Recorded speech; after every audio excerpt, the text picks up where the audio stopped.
Hi guys, you're welcome back to Kemini Cut and Seam. If you're new to the channel, kindly subscribe, and if you're a returning subscriber, thanks for being here. So today I'll be showing you how to cut a mermaid skirt with a tail. I'm using hip allocation method. It's a no darts method. So if you want to have a proper understanding of this video, please quickly watch the video we have on hip allocation. That will give you a proper understanding of the method, because this one will just be a run over of that video which we already have on the channel. Thank you. So quickly, we'll have to take the vertical measurement first. Now this is skirt part of the gown, so I'm using 10 inches for the hip line. So I'll be marking 10 inches for hip line, 18 inches for the knee line, and the skirt length I'm going to be using 46 inches. That's because I want it a floor length. I want it to be floor length. So on your waistline, you're putting 1/4 of your waist measurement.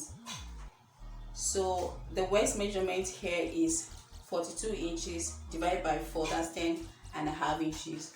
And you will add 1 inch for seaming allowance. On the hip line, you will divide your hip measurement by 2. Therefore means one part will be for the front bodies and the second half for the back bodies. Now you will subtract 1.5 from the front body because the front is not as curvy as the back.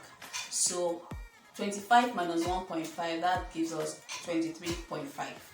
So if you have to divide it by 2 because you're cutting the front bodies on fold, that will give us 11.75.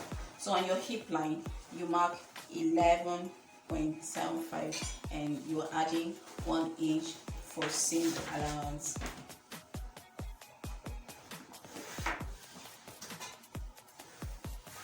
Now on your knee line, you're subtracting 1 inch from the 11.75 that we have for the hip measurement here, and that gives us 10.75 and 1 inch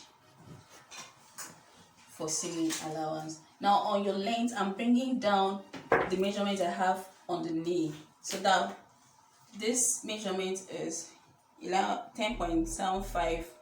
So plus the 1 inch for seaming allowance, we're having 11.75. So that's what I'm bringing down here, 11.75. Then I can add 10 or 12 inches. It depends on how full I want the mermaid skirt to be. But here I'll be adding like 8 inches. That's to the measurement I already have.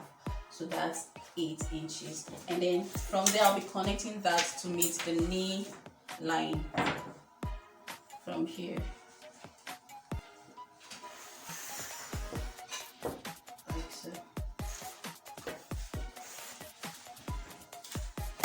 And that's for the length.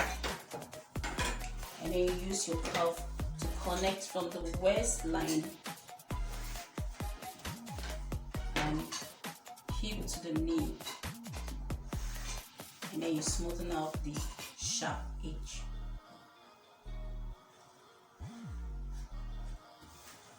On your waistline, you come down, you're measuring 1/2 inch downwards on your center front, and then you connect that to meet your waist measurement, like so. So now, because we are making a tail at the edge of the length, so I'm coming down here with 3 inches, and then I'll extend the line that links that to the knee, like so, to make the 3 inches, and from there I'll be cutting that to meet the skirt length. Okay.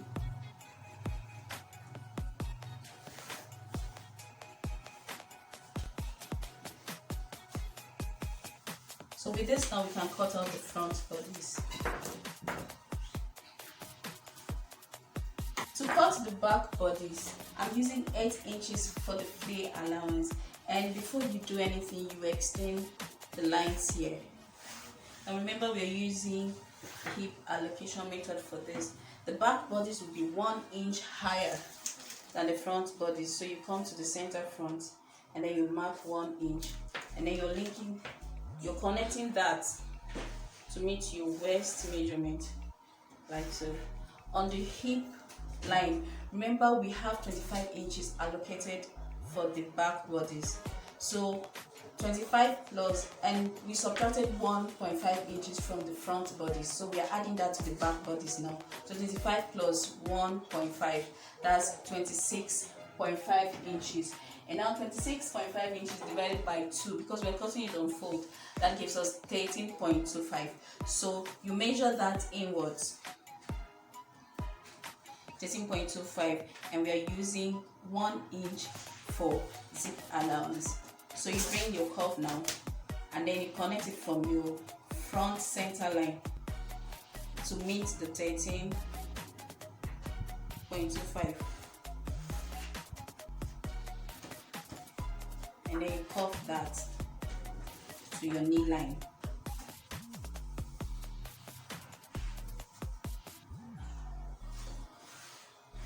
Like so. Now for the flare, we'll take it from the knee line out to meet the edge of the 8 inches allowance that we added for the flare. So you take your ruler and then you connect it to meet this. So the 1 inch for zip allowance, you're marking that to follow this new line. That's for the seaming allowance as well. And for the upper part, you will use that for your zipper.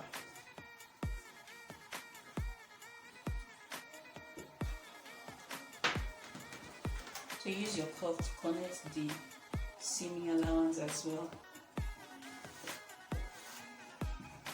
and into your knee.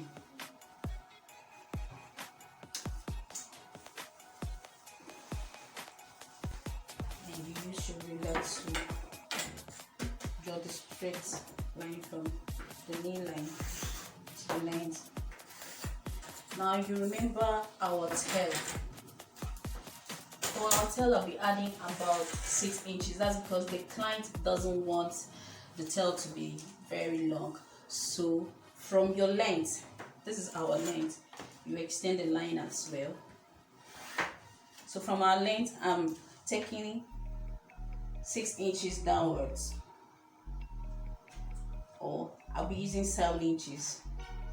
You can use 6, you can use 8, depends on how long you want. You can even add up to 15 or 20 inches, it depends on what the client wants. So from there, I'll use my ruler to connect that to meet the 7 inches, like so. So, and of course, you will take this from here to the extension now.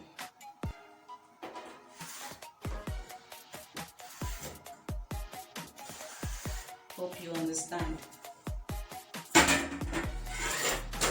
So we'll be cutting this line, pulling the front bodies like so. And if you add any value to you, hit that like button, subscribe, share this video. Thank you for watching. I'll see you in the next one.